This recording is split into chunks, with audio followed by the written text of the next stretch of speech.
My Alexa Mini has broken parts. So I had to drop it off at ARRI in New York State to get repairs, and I filmed the process because I thought it was a fun day. I took the train actually because even though you could drive up there, the first time the traffic was insane. It was like LA levels of traffic, spending an hour just getting through Manhattan to go like 5 or 6 miles. And so a colleague of mine said, why don't you take the train? It takes a little bit longer, but you're not gonna have to deal with the traffic. So I did that and I filmed the process. And so yeah, let's get to it. I am taking a subway to Metro North and then a cab. My camera actually had a minor issue. One of the fans failed. So it was like a minor issue. The camera was still running and a screw came loose in the camera, I guess just from like years of use. And the screw was rattling around. So they basically said to bring the camera in because it could short circuit something while it's running. So we are on Metro North going to upstate. This is just so much better than driving. You know, if you've ever driven around the New York City area, especially in Manhattan, people are insane. Like, I'm at a red light, it turns green, and someone's already honking. My brain hasn't even had a chance to process the light turning green and then like having to step on the gas pedal. That's how insane some of the drivers are.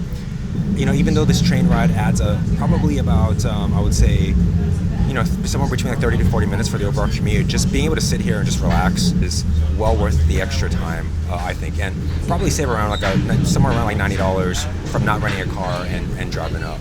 So I just got off the Tarrytown station, Metro North. Now I got to transfer to this thing called the Hudson Link. I've never done it before. We'll see how easy this is. The Hudson Link is basically a bus, and behind me, I just came from the Metro North, and here is the bus right behind me. The ticket machine's there. Pretty straightforward. You know, you just get off, buy your ticket, and get on the bus. So I will see you at the next station, which should be Central Nyack, and then I gotta take an Uber. So we'll see how that goes. All right, so we are at Central Nyack station. You can see this is such a random ass location. You got like the highway signs behind me. There's a bus stop. It's just super busy around the area. It's just like a random place. It's about an 8-minute drive over to ARRI from a taxi or an Uber. Here we are, ARRI in Blauvelt, New York. And just got chopped off by the Uber. It's been about 3 weeks since I dropped off the camera. There was a little bit of a line, a little bit of a wait. But they repaired all the stuff within, I think, like a day. So it's pretty quick once it got on the workbench. But yeah, I'm gonna go see what's going on and we're gonna grab the camera. All right, guys. I didn't film inside. I walked into the lobby, asked for the camera, and they basically gave it to me. So there wasn't much opportunity to film anything. So that was a pretty easy process. I just basically came in, spoke with my contact, got the camera, and here it is. Let's turn the camera around. Here is the Alexa Mini body, and the MVF is over here. Had that looked at as well. It's recertified and everything, which means it's back to factory spec.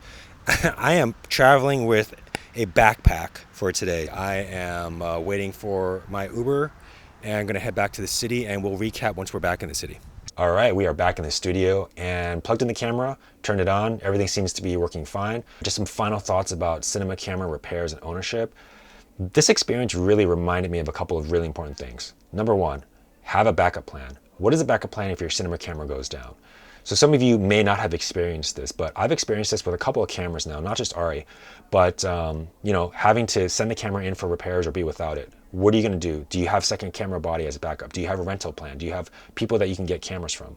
Number two, if the camera goes down on set, what is the backup plan? Do you have people to call the same day? Do you have a backup camera body? You know, luckily for the shoot that we started getting issues on the camera, we had a backup camera body. We were a little bit outside of New York City, so that really saved us. And the third thing is, you know, financially, are you prepared to handle any financial setbacks for repairs?